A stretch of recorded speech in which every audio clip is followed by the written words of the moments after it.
Pemirsa, tahun ini masih ada perbedaan penentuan satu Ramadan. Di sisi lain, kalangan pakar astronomi dan tokoh Islam masih berupaya untuk mencari kalender Islam global.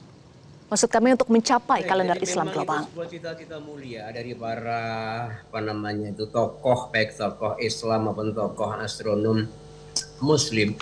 Mengapa? Karena ketika kita memiliki kalender Hijriyah yang itu bisa diberlakukan di seluruh umat Islam, bahkan mungkin di seluruh dunia, maka tidak akan ada lagi perbedaan mengawali bulan, khususnya Ramadan, Syawal, Dzulhijjah.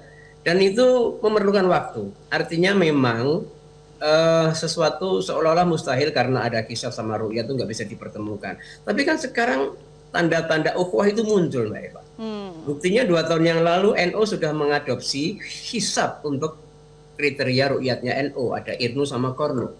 Kemudian insya Allah tahun depan ya Muhammadiyah itu akan sudah menerima ru'yat begitu ya, dengan visibilitas atau imkanu ru'yat kalender hijriyah global itu. Sehingga antara pengamal hisab sudah mau menerima ru'yat dan pengamal ru'yat yang mau menerima hisab, insya Allah lama-lama kalau Indonesia ini bisa dipersatukan ya antara hisab ru'yatnya untuk menuju ke dunia juga lama-lama akan bisa. Insya Allah suatu saat nanti entah kapan begitu ya, tidak zaman saya mungkin anak saya atau cucu saya akan ada kalender hijriyah yang bersifat menyatukan seluruh umat. Karena kalender Masehi sendiri untuk bisa bersatu itu perlu waktu ratusan tahun dan mengorbankan sampai 10 hari. Gitu. Iya, amin amin ya robbal alamin ya Pak Sugeng. Sudah ada Mabims juga, kriteria Mabims, apakah ini bisa dinilai sebagai tanda awal unifikasi kalender Islam saat ini? Sejatinya kali ini kita sepakat bahwa kriteria Mabim ini berangkatnya dari negara-negara Malaysia, Indonesia, dan Singapura. Ini ya negara-negara yang tergabung dalam wilayah yang sempit dulu begitu ya. Karena untuk bisa menyatukan umat Islam dalam kalender yang bersifat nasional, global, internasional itu bukan sesuatu yang mudah meskipun itu tidak kita tidak boleh pesimis ya.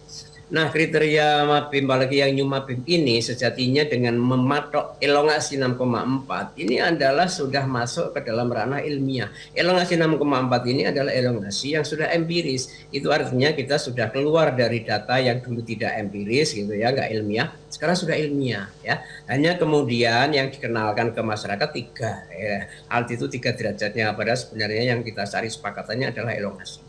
Nah, dengan 3 derajat ini sejatinya kalau kita mau menggunakan ilmu hisab, ketika di Indonesia itu 3, maka nanti di timurnya Indonesia pasti tidak akan ada yang negatif, dan semakin barat Indonesia diharapkan bisa semakin positif. Artinya ya sama dengan kriteria di mana hilal di seluruh dunia itu dianggap 5 sama elongasi 8 yang kriteria Turki itu, tapi kita lebih sempurnakan karena peluang untuk ada negatif di muka bumi ini insya Allah tidak ada untuk jangka waktu yang lama. Mungkin ada tapi dalam waktu ratusan tahun. Sehingga kriteria New Mabim ini sebenarnya langkah awal untuk kita menuju pada kalender hijriyah yang bersifat nasional, regional untuk selanjutnya nanti masuk ke dunia internasional. Jelajahi cara baru mendapatkan informasi. Download Metro TV Extend sekarang.